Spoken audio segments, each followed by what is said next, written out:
So I love coming home. I get to see the stories from a different angle. I get to enjoy it all. I'm so happy to be back. But everything has flipped on its head. 2 years. You know, guys, going away for 2 years is not a long time. And you come back to South Africa and everything has flipped on its head. I went away for 2 years. I come back and white people are on strike. I thought it was a Leon Schuster sketch. In the streets, white people marching, and immediately you're like, these people have no experience. No experience whatsoever. And white people, I'm not trying to minimize your pain in any way, but I'm just going to say, when watching it on the news, it doesn't have the same gravity of the march of black people and colored people and Indian people in South Africa. Because when people of color in South Africa march, you can see they want service delivery. When white people march, it looks like you're fighting for vitality points.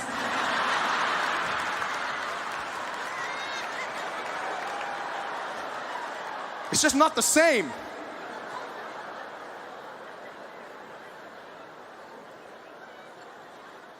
And then I saw white people got offended because they said, we're going to launch a march. Zuma must go. Zuma must fall. We want him gone. And then black people didn't join. And white people like, why don't they join? Why won't they join us? Yo, why won't they join? Because it's racism. Huh? We're marching for this country and they don't want to march with us because it's racism. That's why they don't want to join us. No, guys. Black people are not joining your march. It's not because of racism. It's because of rhythm.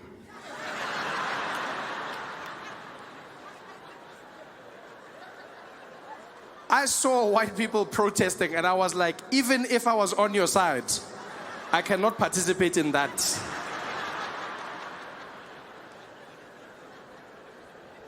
The best white marches South Africa had were 3 old white ladies who had the worst struggle song I've ever heard in my life. Sounded like a lullaby converted into a struggle anthem. Zuma must go. Zuma must go. Zuma must go. Zuma must go. Zuma must go. Zuma must go. Yo, I can't march to that, guys. I don't even know where to begin. You realize a march is all about rhythm, right? 10% of every march is the issue, 90% is the beat. When black people march, you need to encourage others to join. Along the way, you need to pick up stragglers. Just some people who get into the rhythm as you move past. Some guys are just there as you walk past. Host, give up, host, give up, host, da da da da, host, give up, host, give up, host, da da da, host, give up, host, give up, host. Ah, people are joining. People are joining. It's got power. You realize black people are marching from Soweto to Pretoria. You need a march that will move you. Every stride has purpose in it. Host, host, host, host,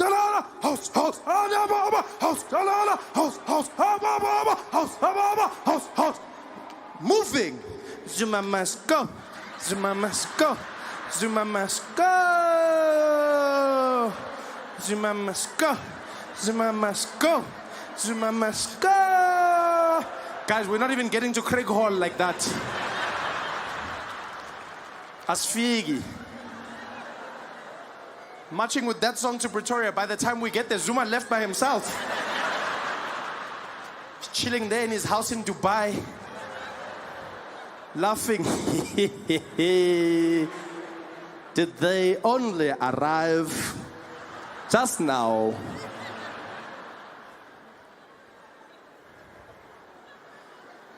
I was watching white people going, but why? Why are you marching? What are you guys doing? Yeah, now you want to do the hard work. Just pay someone like usual. This is when you should be paying. Just get a professional, a specialist. Just be there. Johannes, I have a lot of gripes with this country, and I've noticed that you have impeccable rhythm, and so I'd like to hire your services. I've got you. What's your feeling? I just want them to know that Zuma must go. Okay, got it. Go, go. Zuma. Oh, yeah. That's what I wanted to do. Hire a specialist, people. Get it done.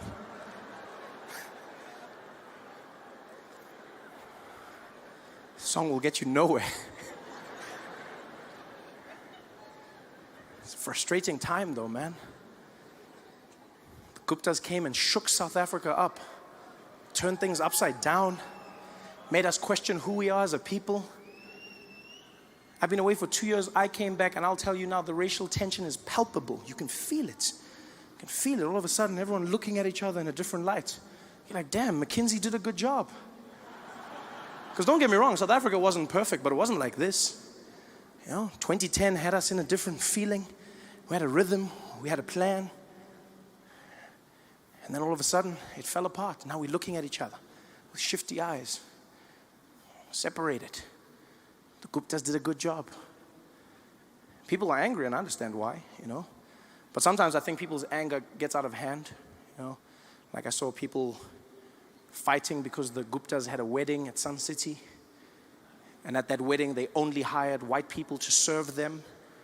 And people were like, they're racist, they're racist. Okay, maybe they're racist. Or maybe the Guptas are doing what every black person dreams of doing when they get enough money.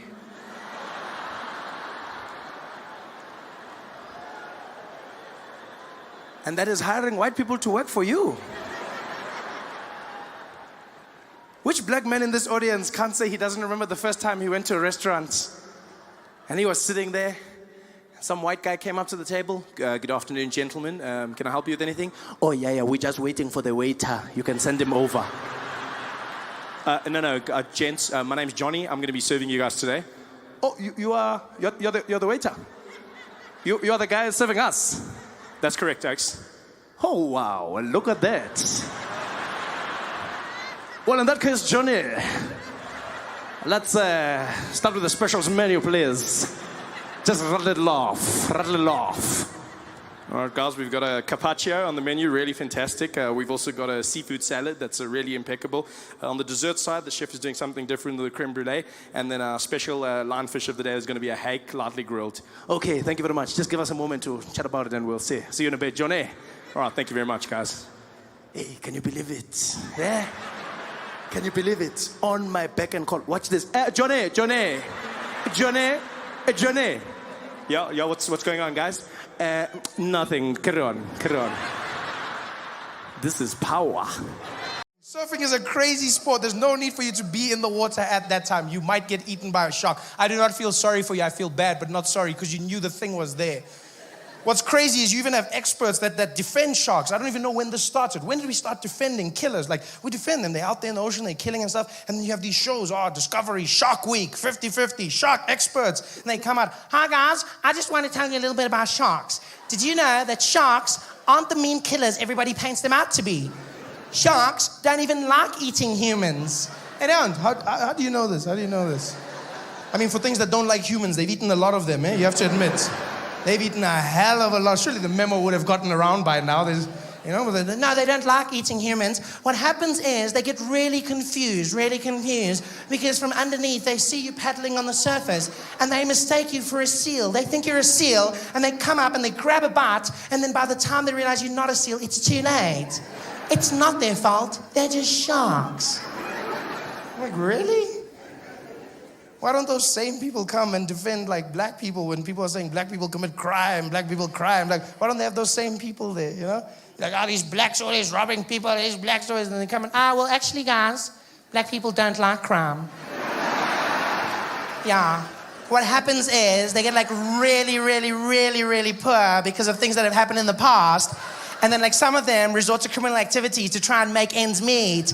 And so when they see you from far, they just get confused because you look like an ATM. Because you freeze every time they see you. You freeze. And then they poke you and money comes out. Yeah. It's not their fault. They're just poor. It's a lot of rubbish. That's what it is. Sharks don't like people. How do they know? Do they ask them? Yeah, don't like. Tastes like Marmite.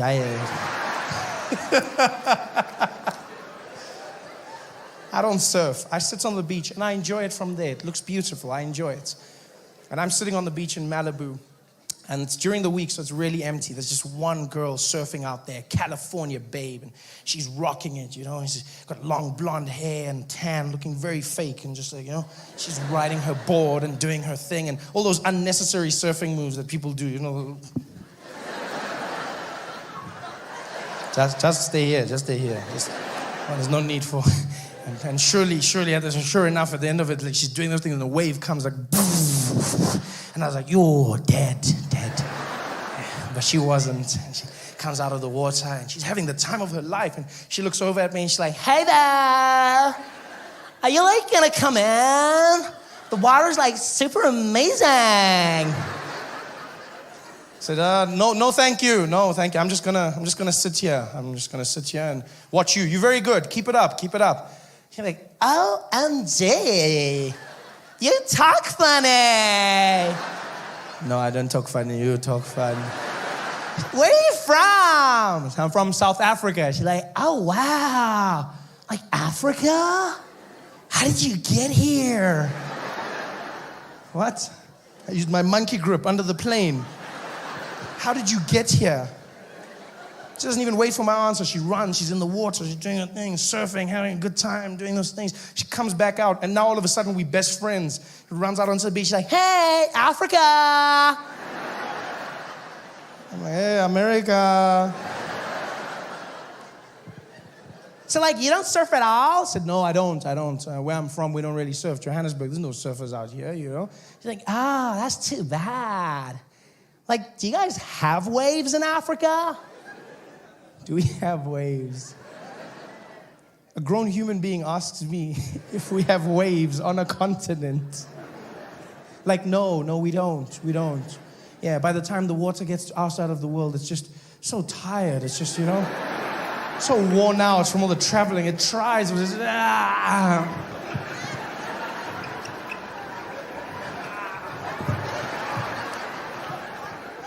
Do we have waves?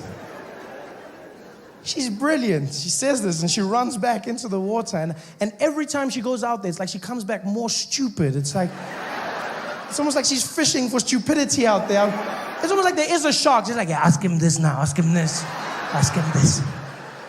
Because she comes back, and I'll never forget this. Till the day I die, I will not forget this conversation. She comes back onto the beach, and she stands next to me, and she's taking off her wetsuit, and she goes, so, like, Africa, can I, like, ask you a question? I said, yeah, go ahead. If you're, like, from Africa, have you, like, ever had AIDS?